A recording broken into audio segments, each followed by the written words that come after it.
Hello friends, welcome to export import learning channel. आज के session में हम समझेंगे एक्सपोर्ट और इंपोर्ट के बीच के जो डिफरेंस होता है करेंसी।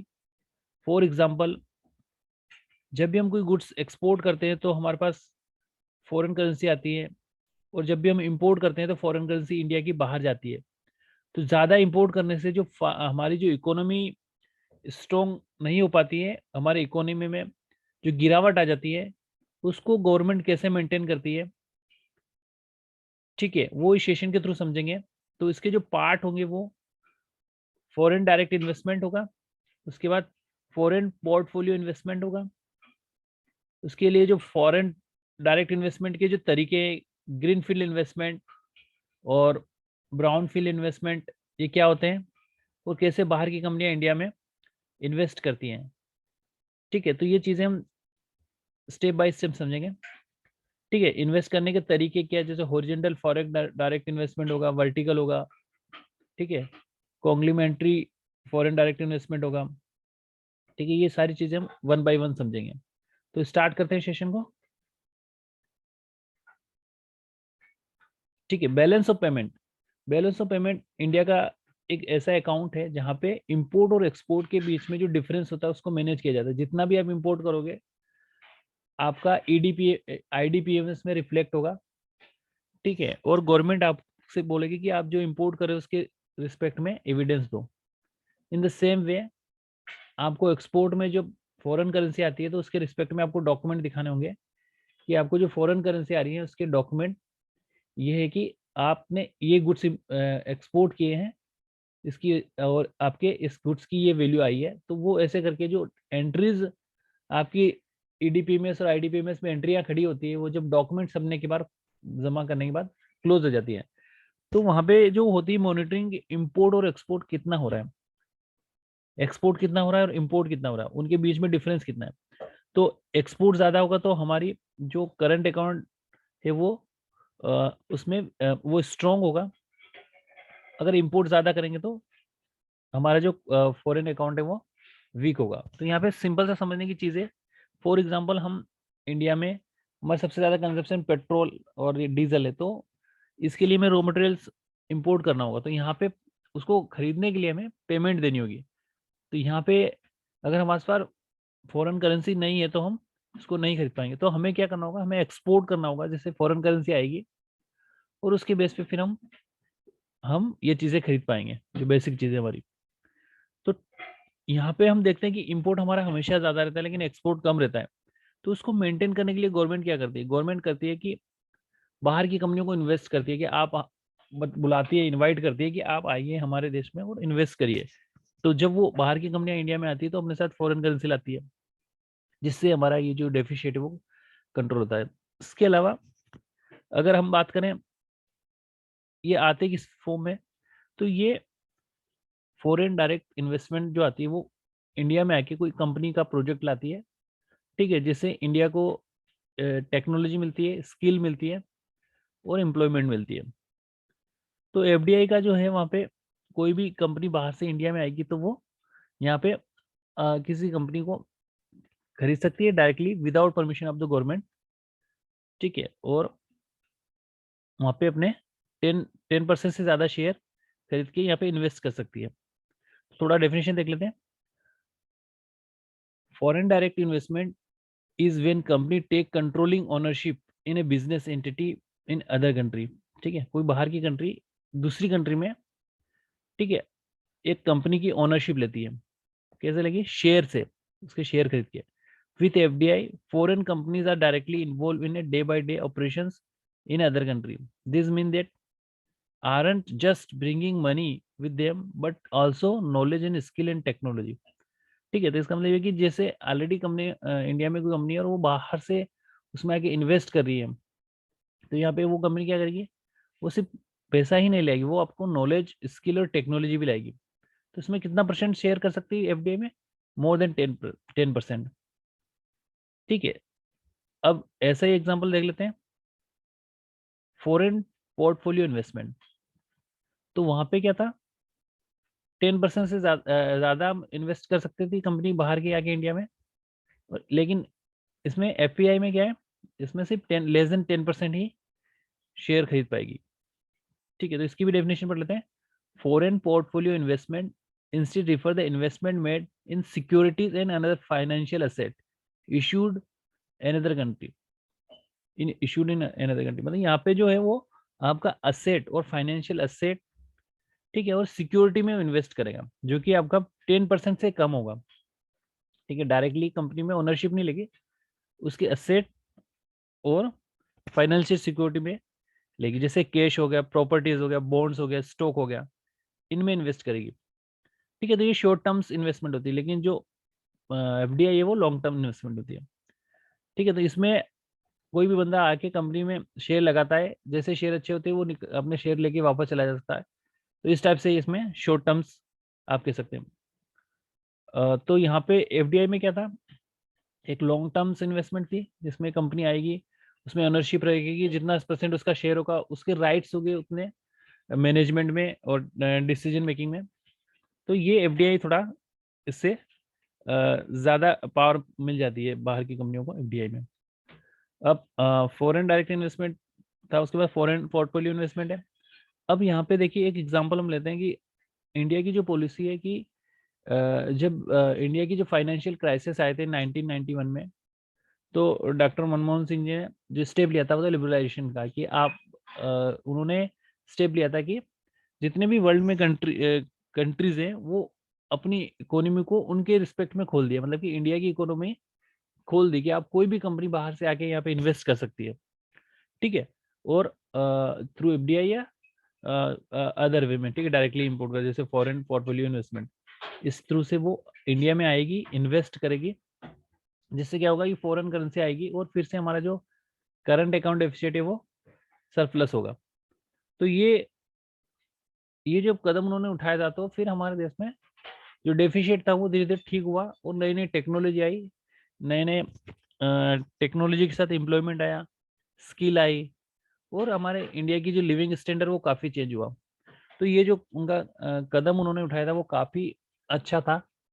अब हम बात करते हैं आज के टाइम पे, जब हमारी कोरोना के टाइम पे जो इकोनॉमी गिर गई है, तो यहाँ पे क्या हो रहा है कि यहाँ पे भी सारी थोड़ी सी अभी प्रॉब्लम आई थी लॉकडाउन में, तो चाइना हमें हेल्प करने के लिए बोला कि हम आपकी हेल्प करेंगे, हमें आपके यहाँ इन्वेस्टमेंट करने दो। तो गवर्नमेंट ने सोचा कि अगर हमारे जो इकोनॉमी अभी डाउन चल रही है, अगर चाइना हमसे हमारे यहाँ इन्वेस्ट करता है और एफडीआई लाता है, तो वो क्या करेगा कि उसके राइट्स ज़्यादा हो जाएंगे और अपने पे कंट्रोलिंग करने लगा। तो यहाँ पे गवर्नमेंट ने थोड़ी सी पॉलिसी चेंज कर दी कि जो इंडिया के नियरेस्ट बॉर्डर से लगे हुए कंट्री है वो इंडिया में इन्वेस्ट करेंगे तो उनको परमिशन लेनी पड़ेगी। ठीक है, तो इस प्रकार से मोदी गवर्नमेंट ने ये फैसला लिया।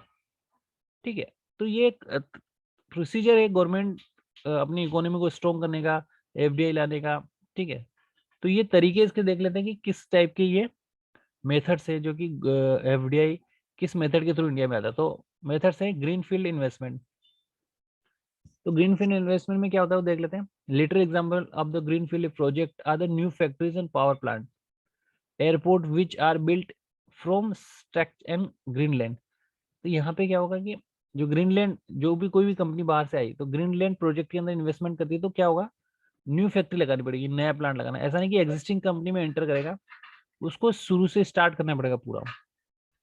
ठीक है, तो यहाँ पे जो गवर्नमेंट की पॉलिसी है वो जब किसी एफडीआई में किसी कंपनी को एंट्री देती, तो वो पहले बताते कि किस थ्रू आपको फैक्ट्री, आप ग्रीन फील्ड इन्वेस्टमेंट से आ रहे हो या ब्राउन फील्ड से आ रहे हो। तो यहाँ पे डिपेंड करता है कि गवर्नमेंट की पॉलिसी उस टाइम क्या है।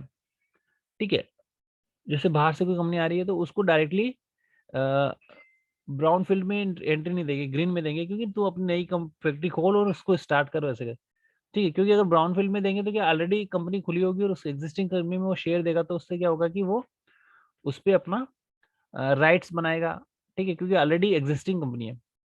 लेकिन ग्रीन फील्ड में उसको पूरा प्लांट नया बनाना होगा और स्टार्ट करके जो प्रॉफिट आना जब स्टार्ट होगा तब वो उस कंपनी का बेनिफिट होगा। तो यहाँ पे हो क्या रहा है कि नई कंपनी आई, टेक्नोलॉजी लाई और कर विदेशी मुद्रा लाई, इसके अलावा एम्प्लॉयमेंट जनरेशन, लिविंग स्टैंडर्ड, कई सारी चीजें आई जिससे देश के लिए फायदा होगा। लेकिन अगर ब्राउन फील्ड में करता है तो यहाँ पे क्या होता है, ब्राउन फील्ड में कंपनी ऑलरेडी एग्जिस्टिंग है, ठीक है, जिससे कि ज़्यादा मतलब रोजगार नहीं बढ़ेगा, सिर्फ वो अपने शेयर लगाएगी इसमें और अपनी कंपनी स्टार्ट करेगी। तो यहाँ पे ऑलरेडी एम्प्लॉयमेंट और अदर थिंग तो ऑलरेडी है ही, ठीक है, जिससे ज़्यादा फायदा नहीं हुआ। और ग्रीन फील्ड में क्या हुआ, नई कंपनी आएगी, नए प्रोजेक्ट आएंगे नई टेक्नोलॉजी के साथ और नए एम्प्लॉयमेंट जनरेशन होंगे। तो इसमें गवर्नमेंट ज़्यादा फोकस करती है कि जो भी एफडीआई के थ्रू इन्वेस्टमेंट करता है वो मोस्टली ग्रीन फील्ड के थ्रू करे। ठीक है, तो यहाँ पे एग्जांपल देख लेते हैं कि ग्रीन फील्ड का प्रोजेक्ट का एग्जांपल कैसा है। ठीक है, तो यहाँ पे क्या था, new factory new power plants आएंगे, इनिशियली स्टार्ट करेंगे। Those facilities which are modify upgraded are called brown field project. लेकिन जो प्रोजेक्टेड है कि आपके अपडेट कर रहे हो, जो पुरानी कंपनी है उसको थोड़ा अपडेट कर दिया, ठीक है, उसमें मॉडिफाई कर दिया, तो वो फिर आपका ब्राउन फील्ड में आता है। Often pre existing site facilities, ठीक है, इस टाइप की। The construction of the Sangai giga factory bye US based Tesla in 1990 is a excellent example of the FDI. ठीक है, तो यहाँ पे अगर हम बात करें कि ग्रीन फील्ड का एग्जाम्पल क्या है, तो शंघाई में जो गीगा फैक्ट्री यूएस के बेस पे टेस्ला ने जो ओपन की है वो एक इसका एग्जाम्पल है। इसके आगे अगर हम बात करें तो what is brown field. Brown field में जैसा कि हम पहले ही बात कर चुके हैं कि एग्जिस्टिंग कंपनी के अंदर शेयर खरीदते हैं और उसके ऊपर काम करते हैं। मतलब एग्जिस्टिंग आपकी जो कंपनी है उसमें आगे, जैसे for example Vodafone telecommunication company जो है वो उसका हेडक्वार्टर लंदन में है, ठीक है। और इन्होंने क्या किया था कि 2007 में हज की जो कंपनी थी इंडिया में, उसको उसके ऊपर मतलब एक्विजिशन कर लिया, मतलब उसको एक्वायर कर लिया। वो धीरे धीरे एक्वायर करते टेक्नोलॉजी अंडरस्टैंड की और कस्टमर पकड़े हो, इस प्रकार करके उन्होंने पूरा उसको खरीद लिया। तो ये क्या हो गया, ब्राउन फील्ड इन्वेस्टमेंट, मतलब कि ऑलरेडी कंपनी थी, उसके अंदर शेयर खरीद के उस पे एक्विजिशन करके फिर वो अ, इसको हज को खरीद लिया। ठीक है, तो हम पढ़ लेते हैं इसकी डेफिनेशन क्या है। व्हेन ए कंपनी और गवर्नमेंट एंटिटी परचेज और लीज एग्जिस्टिंग प्रोडक्शन फैसिलिटी। ठीक है, यहाँ पे गवर्नमेंट क्या है, कोई कंपनी और गवर्नमेंट जो करेगी एग्जिस्टिंग प्रोडक्शन फैसिलिटी को परचेज करेगी या लीज पे लेगी, ठीक है, to launch a new production activity. ठीक है, न्यू प्रोडक्शन एक्टिविटी उसके हेल्प से, मतलब कि यहाँ पे क्या होगा कि जैसे हज कंपनी उसने ऑलरेडी कस्टमर बना रखे हैं, तो उसके बेस पे कंपनी आएगी, तो उसको ज़्यादा इन्वेस्टमेंट नहीं करना पड़ेगा कस्टमर में, क्योंकि ऑलरेडी हज के कस्टमर थे, वो वोडाफोन को मिल जाएंगे इस टाइप से। तो यहाँ पे क्या है कि एग्जिस्टिंग प्रोडक्शन फैसिलिटी को न्यू प्रोडक्शन एक्टिविटी में लॉन्च करना। ठीक है, ये ब्राउन फील्ड इन्वेस्टमेंट है, मतलब कि एक नया काम नहीं कर रहा, वो टेक्नोलॉजी ला नहीं रहा है, ऑलरेडी टेक्नोलॉजी अवेलेबल है, जन एम्प्लॉयमेंट भी ऑलरेडी गवर्नमेंट यहाँ पे इंडिया में अवेलेबल है उस प्रोजेक्ट के थ्रू। अब उसमें आगे वो सिर्फ इन्वेस्ट करके उसको आगे बढ़ाने की कोशिश कर रहे हैं। तो ऐसे इन्वेस्टमेंट को कहते हैं ब्राउन फील्ड इन्वेस्टमेंट।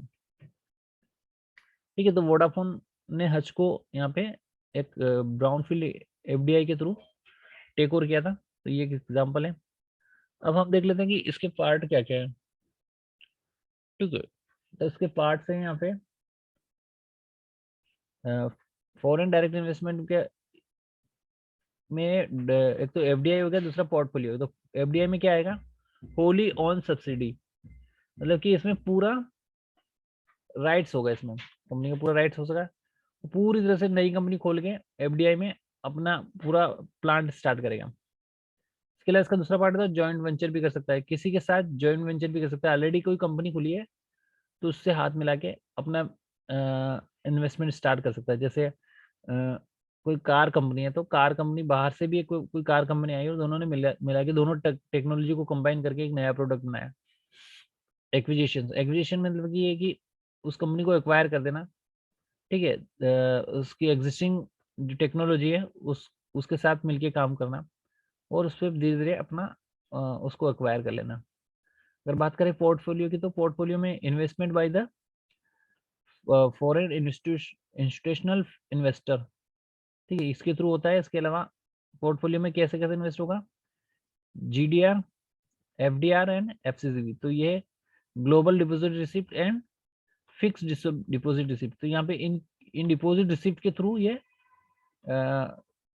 अपनी करेंसी से को लाके उसके थ्रू इन्वेस्ट करेंगे, ठीक है। फॉरेन करेंसी कन्वर्टेबल बॉन्ड, ये इसके थ्रू पोर्टफोलियो इन्वेस्टमेंट में ये इन्वेस्ट करेंगे, मतलब ये जो इन्वेस्ट करेंगे वो क्या करेंगे, एज ए बॉन्ड, ठीक है, या डिपॉजिट रिसिप्ट इसके थ्रू, या फिर फॉरेन इंस्टीट्यूशन इन्वेस्टर आके इसमें पार्ट करेंगे।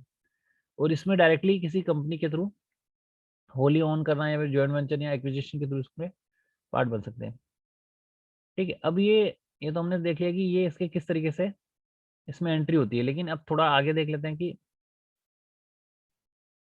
ये जो तरीके होते हैं ये कैसे इन्वेस्टमेंट करने का क्या तरीका होता है। जैसे horizontal direct foreign direct investment क्या होता है। हॉरिजॉन्टल में क्या होगा कि कोई भी कंट्री बाहर की इंडिया में आएगी और जो अपना प्रोडक्ट लेके आएगी वो सेम प्रोडक्ट लेके आएगी यहाँ पे, ठीक है। मतलब कि जैसे कोई कार कंपनी है, उसने इंडिया में पुणे में कोई प्लांट खोला, तो जो प्रोडक्ट वो वहां बनाती है वही प्रोडक्ट यहाँ बनाएगी, तो इसको बोलेंगे हॉरिजॉन्टल फॉरेन डायरेक्ट इन्वेस्टमेंट। अगर वर्टिकल की बात करें तो वर्टिकल में क्या होगा कि कोई भी कंपनी बाहर से इंडिया में आएगी, तो जो उसका एग्जिस्टिंग प्रोडक्ट है वो तो है ही, लेकिन वो एज पर इंडिया के रिक्वायरमेंट के हिसाब अपने प्रोडक्ट को चेंज कर देगी, ठीक है। जैसे फॉर एग्जांपल मैकडोनल्ड और पिज्जा हट, ये जो कंपनियां हैं, उनका एग्जिस्टिंग पिज्जा या एग्जिस्टिंग प्रोडक्ट उनके कंट्री में चलता है, लेकिन इंडिया की टेस्ट के अकॉर्डिंग उनको यहाँ पे आके अपने प्रोडक्ट को चेंज किया एज पर कस्टमर, ठीक है। तो यहाँ पे वर्टिकल फॉरेन डायरेक्ट इन्वेस्टमेंट हो गया। अगर बात करें हम कॉम्प्लीमेंट्री फॉरेन डायरेक्ट इन्वेस्टमेंट की, तो यहाँ पे क्या होगा, यहाँ पे तो उन्होंने अपने प्रोडक्ट को चेंज किया, लेकिन इसमें क्या होगा, कई सारे प्रोडक्ट के साथ आएगी। जैसे फॉर एग्जांपल एक सैमसंग कंपनी है, तो वो अपना मोबाइल बनाती है, ठीक है। तो वो मोबाइल के साथ साथ इंडिया में और कई प्रोडक्ट लाएगी, मतलब अदर प्रोडक्ट पे भी काम करेगी। तो इस टाइप के इन्वेस्टमेंट को बोलते हैं कॉन्ग्लोमेरेटरी इन्वेस्टमेंट। उसके बाद प्लेटफॉर्म फॉर डायरेक्ट इन्वेस्टमेंट। तो यहाँ पे जो क्या होता है, एक प्लेटफॉर्म मिलता है, लेकिन प्लेटफॉर्म के थ्रू ये जो करेंसी ये थर्ड कंट्री में जाती है, तो वो एक तरह का इन्वेस्टमेंट है। मतलब कि कोई कंपनी बाहर से इंडिया में आई, यहाँ पे प्रोडक्शन करेगी, मैन्युफैक्चरिंग करेगी, और जो पैसा आएगा वो यहाँ से ले जाएगी। तो इस टाइप के बोलते हैं business expand in a foreign country but output from the foreign operation is exported to third country. तो ये एज ए प्लेटफॉर्म इसका वर्किंग होगी। तो आज के सेशन में हमने FDI पढ़ा, इसके अलावा फॉरेन डायरेक्ट इन्वेस्टमेंट के थ्रू पोर्टफोलियो इन्वेस्टमेंट पढ़ा, ठीक है, और उसके एंट्री के तरीके देखे। सो गाइज आज के सेशन में इतना ही। Thank you for watching the session. Have a nice day.